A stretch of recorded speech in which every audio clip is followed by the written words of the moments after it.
The first thing they gave you was a name, before you had thoughts of your own, before you asked who you were. They handed you a sound and told you to answer to it, and you did. They gave you a name, a language, a flag, a faith, a story that started before you were born, a ready-made identity with rules, borders, limits. And they said, this is who you are. But Nietzsche would tell you, that was the first betrayal, because your name is not your nature. It's a label, a leash, a barcode for the soul. And once you accepted it, you stopped asking the most dangerous question of all. Who am I beneath the programming? We are trained to mistake identity for essence, to believe that we are the roles we play, the job we work, the tribe we belong to, the labels we defend. But your nature, your raw, wild, unshaped self has no name, no allegiance, no script. It is violent, hungry, pure, untamed. That's why they covered up with culture, with manners, with shame. Because if you remembered your nature, you'd become a threat to the herd, to the structure, to the illusion of order. So they give you a name, and you wear it like skin.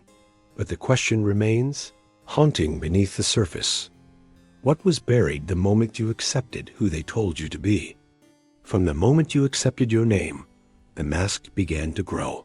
You learned what to say, what to suppress, what emotions were wrong, what dreams were unrealistic, what truths would get you punished, and what lies would get you praised. By the time you could walk, you were already performing.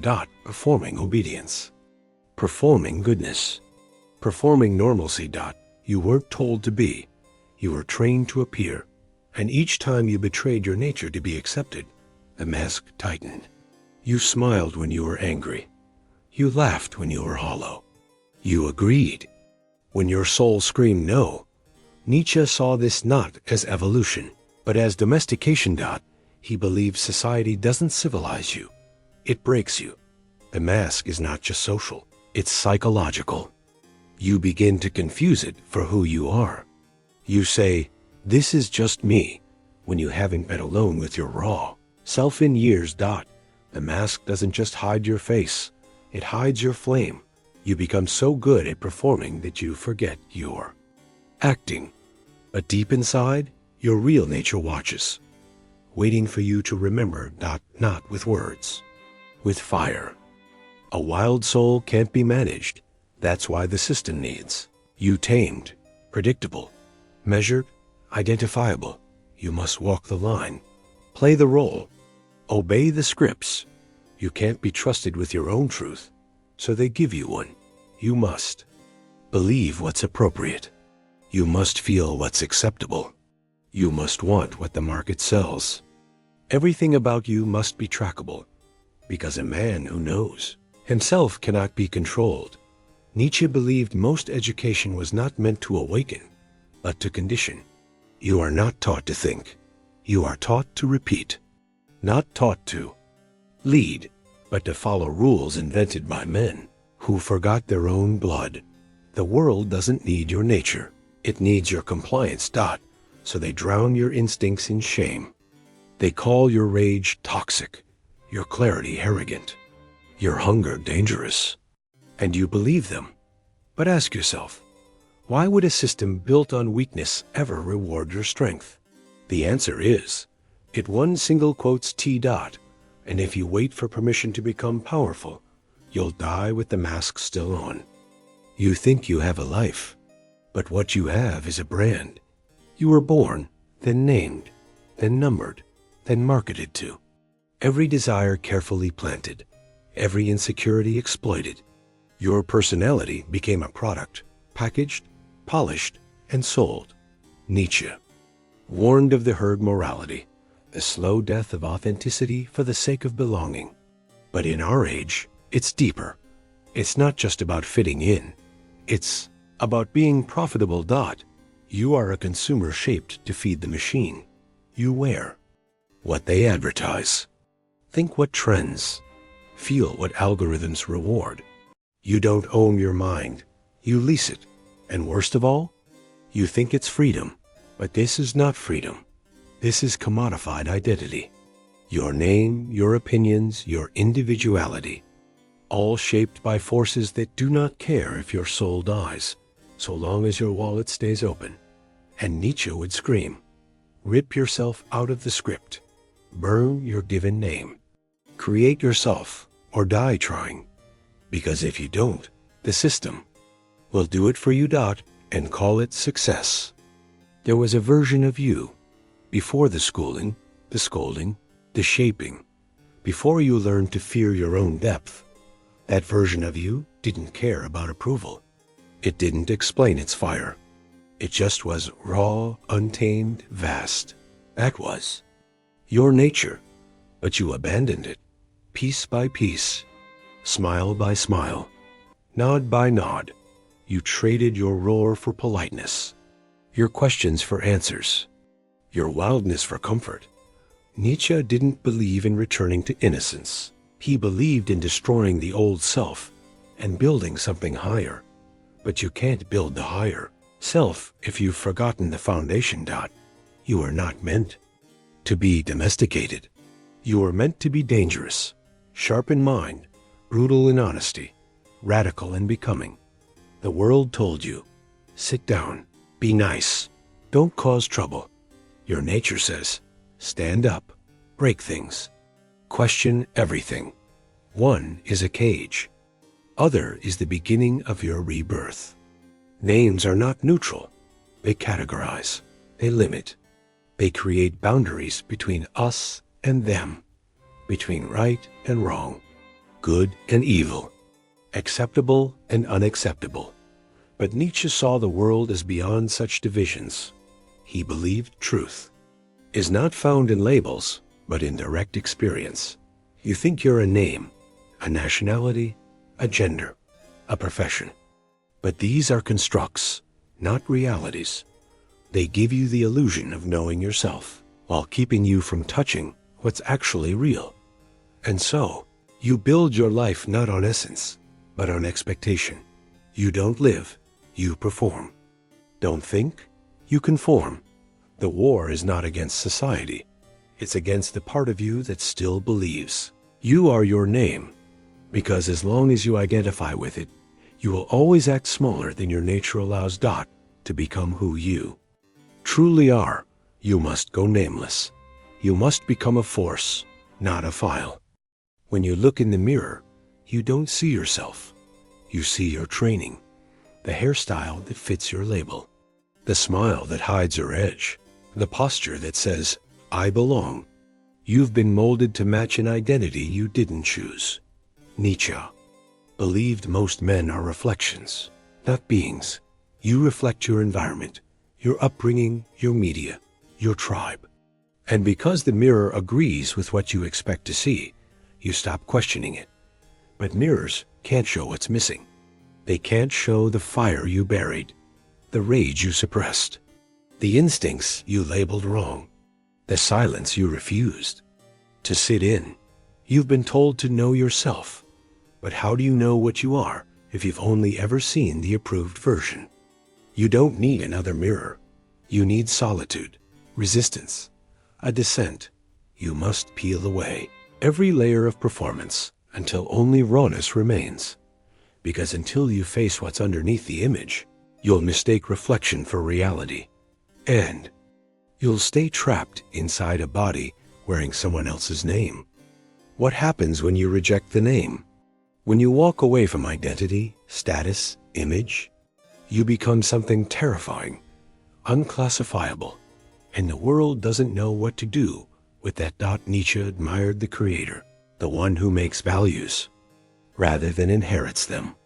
But to create your own values, you must first destroy the borrowed ones. You must erase the map and step into the unknown. This is where your power lives, not in definition, but in defiance. You are not your biography, not your pain, not your trauma, not your culture. You are the force that survived all of it. And the moment you stop needing to be understood, You unlock your nature.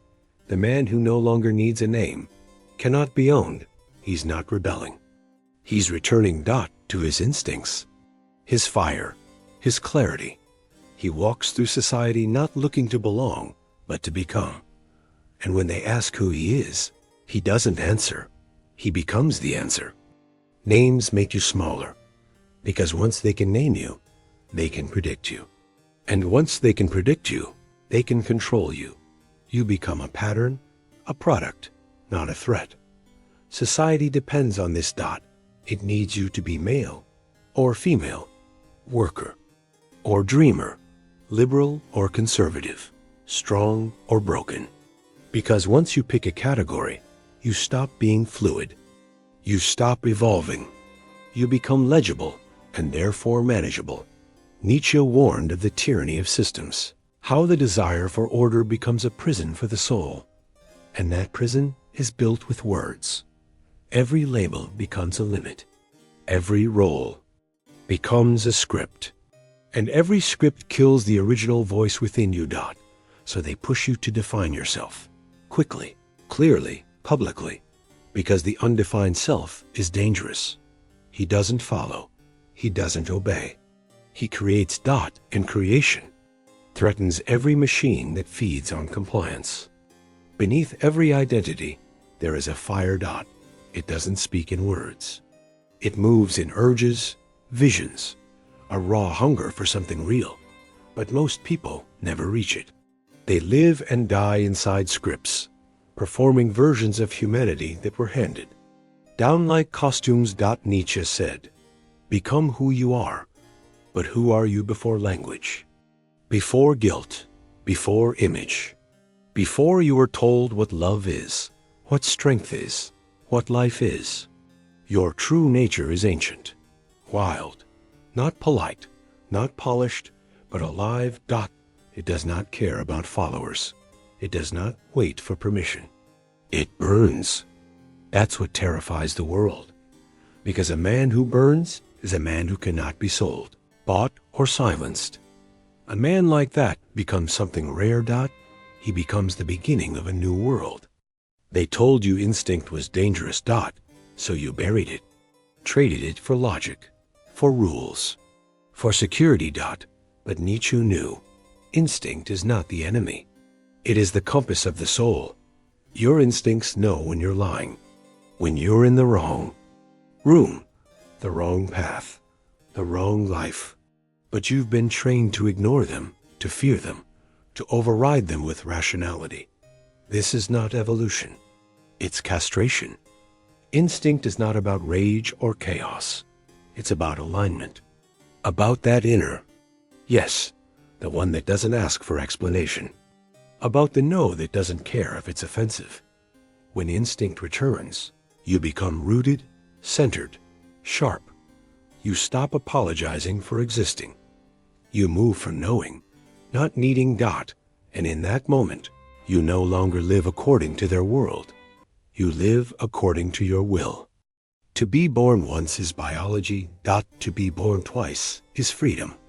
And the second birth begins when you drop the name and meet yourself in the raw. No performance, no expectations. Just a stare into the abyss of what you are. Nietzsche did not want comfort. He wanted transformation. He wanted the self to be forged, not inherited. You are not here to repeat. You are here to rupture. And that rupture begins with one act, to say, "I am not who you told me to be." From there, you don't go backwards. You go beyond. You start crafting the self from chaos. Not a statue, but a flame. You do not seek identity. You express power. You do not belong to a tribe. You belong to the fire.